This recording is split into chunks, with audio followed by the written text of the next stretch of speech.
runners to make you question what they were thinking, but that's what they tried at the time. Hopefully we'll have that boat out before the end of the year. See Steve come around and make a run to the start. Back down again. Okay. And the contractor, and another gentleman bought that boat a number of years ago, and the other partner decided he wanted to do other things. He was building a house and a bunch of stuff, so Dan bought him out, and is the sole owner and driver now of that boat. That is a John Gibbs hull. John Gibbs, somebody that worked for Ron Jones down in California, and then went out on his own later and built a few boats, and a couple very successful boats. One called Tiger was back east. And Jamie Hall, who later went on to build boats, was the driver of that, worked for John at the time. And I talked to John one time and was asking him about working for Jones and things, and he did not think that he did. I happened to talk to Ron, so I knew he had worked for him.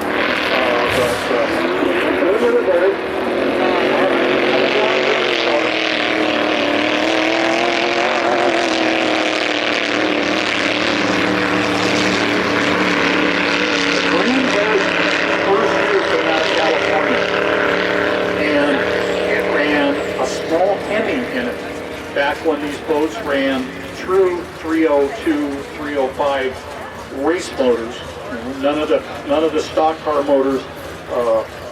I know talking to Russ Haig one time, he ran against it and said it was a challenge. But those little Hemis could put out a lot of power, but were awful heavy for the time.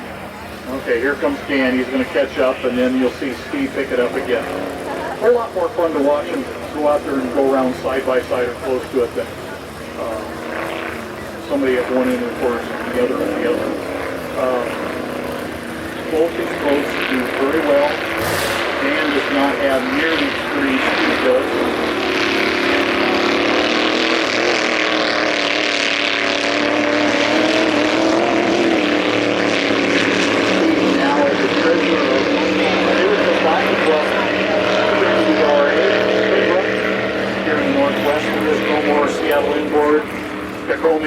Dragon Ski. They combined this last winter, and Steve is now the treasurer of that. He's a former APDA treasurer for a number of years. Excellent job of straightening out finances there. Doing a good job with the new club. But busy guy. He's also an inspector for H1, so he's going to be doing a lot of races for them this year, and I know that's going to cut into his time with us. But he and John Walters are working on that. And, so we thank him for all of that. That boat originally was based out of Alaska and was on the back of a Kenworth. Not big. And it was a truck with the boat. Mostly because of what this gentleman did, where his money came from, and I think you can probably figure that one out. But Steve was a crew member on that boat way back when, when the opportunity came up to do it, he found the boat down in California, got it back, did a lot of work to bring it back, and that is a honeycomb boat. It's honeycomb aluminum. It's a sandwich of a corrugated aluminum between two thin sheets of aluminum, like a lot of the Unlimiteds. The one I'm doing right now is an earlier boat than that. It's a little deeper. The boats tend to get thinner as they got newer. And now most of the boats have very flat decks on them from left to right. But you see Steve come through there. And I can tell you, both these boats will go a whole lot faster, but hold on the show. Stay side by side.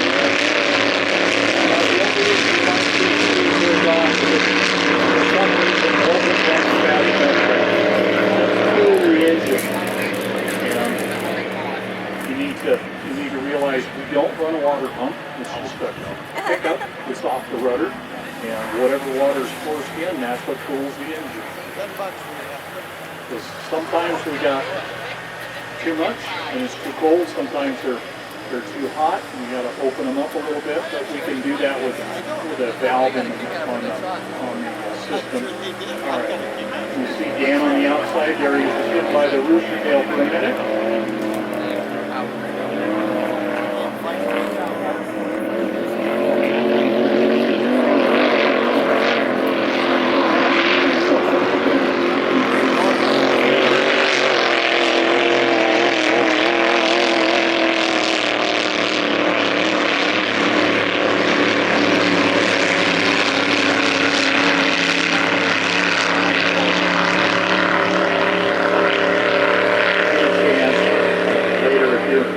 Spectators who don't have a wristband, which at this point we shouldn't have spectators in the pits. It should just be those that are race officials, racers, and crew.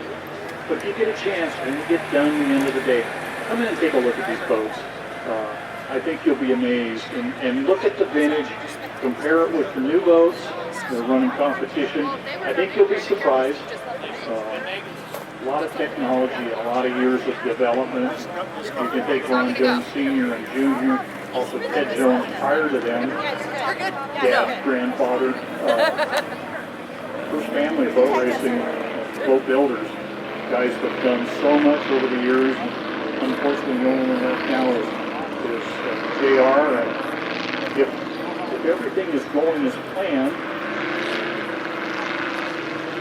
me and myself in the next hour or so with my son and Dick Lynch looking at a boat and giving some advice on some things we're going to do with it.